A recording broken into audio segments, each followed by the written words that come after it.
बिस्मिल्लाहिर्रहमानिर्रहीम अस्सलामु अलैकुम वरहमतुल्लाहि वबरकातुहू। तो चलिए स्टूडेंट्स चलते हैं ग्रेड 10 की mathematics book unit number 1 quadratic equation. Quadratic comes from the word quad which means square. Quadratic का जो लफ्ज़ है वो निकला है क्वाड से जिसका मतलब है स्क्वायर, मतलब स्क्वायर।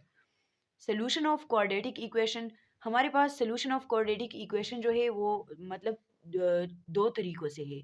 एक हमारे पास सोल्यूशन या रूट्स है और दूसरा हमारे पास सोल्यूशन सेट है। तो सोल्यूशन या रूट्स उसे कहते हैं, जैसे फॉर एग्जांपल मैंने लिया है एक्स स्क्वायर माइनस 9। इसको सॉल्व करने से मेरे पास एक्स की वैल्यू 3 और दूसरी -3 आती है। तो जो मेरे पास एक्स की वैल्यू 3 और -3 आ गई तो ये इसका सोल्यूशन या रूट्स है एक्स स्क्वायर माइनस 9 का। और सोल्यूशन सेट क्या है? तो सोल्यूशन सेट जो है वो हमारे पास किसी भी क्वेश्चन का जो आंसर आ जाता है उसे सोल्यूशन सेट कहते हैं। We can solve quadratic equation by 3 methods. 3 तरीक़ों से हम क्वाड्रेटिक इक्वेशन को हल कर सकते हैं। फर्स्ट वन जो हमारे पास आता है वो है फैक्टराइजेशन बाय कंप्लीटिंग स्क्वायर और बाय क्वाड्रेटिक फॉर्मूला। तो चलिए चलते हैं फैक्टराइजेशन पर। तो एक्सरसाइज 1.1 में जो हमारे पास पहला क्वेश्चन है x square plus 5x plus 4 equal to 0। तो x square plus 5x plus 4 equal to 0, इसका मतलब है इसकी फैक्टराइजेशन हमने ऐसी करनी है कि कोई भी दो हिंद से जो प्लस करने से 5x आ जाए और मल्टीप्लाई करने से हमारे पास 4 आ जाए। तो अगर हम 4 प्लस 4 और प्लस 1 को ले लें तो ये प्लस करने से हमारे पास 5x और मल्टीप्लाई करने से हमारे पास 4 आता है। X square plus 4x plus 1 या plus x plus 4 equal to 0, हमने इन दोनों की और इन दोनों की अलग अलग फैक्टराइजेशन करनी है। इसमें 2x है मतलब 2x, मैंने एक को ले लिया कॉमन और इससे भी मैंने x को कॉमन ले लिया तो मेरे पास x प्लस 4 बच गया।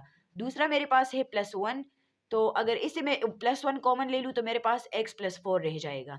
हमारे पास इसकी शर्त ये है फैक्टराइजेशन की, जो ये और ये वाली वैल्यू होती है ना, ये दोनों हमारे पास सेम आनी चाहिए।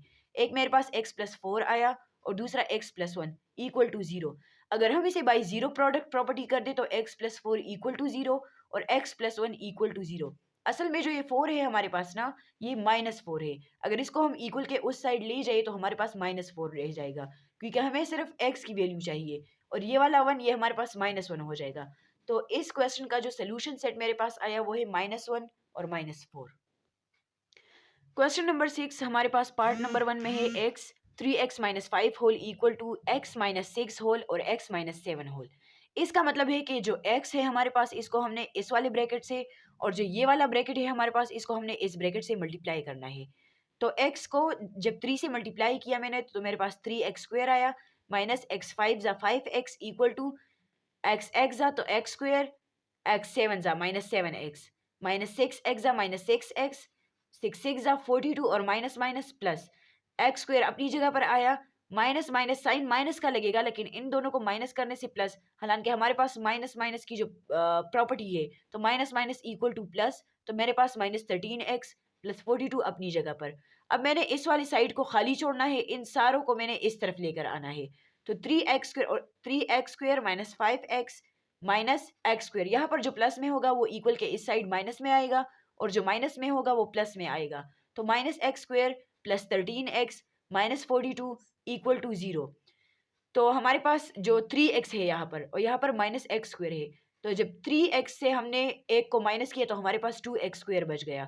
2x स्क्वायर यहाँ पर हमारे पास -5x है और यहाँ +13 है, लगाएंगे हम प्लस क्योंकि हमारे पास 13 बड़ा हिस्सा है। 13 से हमने 5 को सब्ट्रैक्ट किया तो हमारे पास 8x आ गया, -42 अपनी जगह पर। इसकी फैक्टराइजेशन कर लेते हैं तो 2x square plus 8x minus 42 equal to 0। हमने कुछ ऐसा लिखना है जो प्लस या माइनस करने से तो 8 आ जाए पर मल्टीप्लाई करने से 42। हमारे पास ऐसा कोई भी हिस्सा नहीं है जो मल्टीप्लाई करने से 42 आ जाए या प्लस माइनस करने से 8 आ जाए। तो 42 को हमने फर्स्ट डिजिट के साथ मल्टीप्लाई करना है, तो इससे जो आएगा मेरे पास 84 आ गया है। तो इससे जो आ जाता है फिर हमने दो ऐसे डिजिट लिखने हैं जो प्लस करने से 8 और मल्टीप्लाई करने से 84 आ जाए। तो 2x square plus 14x minus 6x minus 42 equal to 0। 14 से जब हम 6 को माइनस कर देंगे तो हमारे पास प्लस 8x आ जाएगा। इससे मैंने 2x को कॉमन निकाला तो मेरे पास एक x रह गया, 2 7 ज़ा 14, माइनस 6 को मैंने कॉमन निकाला, x अपनी जगह पर आ गया, माइनस माइनस प्लस 6 7 जा तो 42 इक्वल टू 0। एक हमारे पास ये वाला आ गया, वो मैंने यहाँ पर लिख दिया है ऑलरेडी से। दूसरा मेरे पास 2x और -6 आ गया इक्वल टू 0। अगर हम इसे भी बाई जीरो प्रोडक्ट प्रॉपर्टी से कर लेंगे तो हमारे पास x प्लस 7 असल में जो है x माइनस 7 है, और 2x माइनस 6 जो है तो ये असल में प्लस 6 है, मगर हमें x सिंगल चाहिए हालांकि, तो इसीलिए हमने एक्स को खाली छोड़ने के लिए to both side subtract divide करना है। तो जब टू को मैंने बोथ साइड डिवाइड किया तो मेरे पास x इक्वल टू 3 आया। इस आंसर का सोल्यूशन सेट मेरे पास आया है -7 और +3। स्टूडेंट, अगर आप लोगों को किसी और क्वेश्चन में कोई भी मसला है तो आप लोग कमेंट सेक्शन में बता सकते हैं, हम आपके लिए नया वीडियो बनाएंगे। हमारे साथ रहिएगा। खुदा हाफिज़।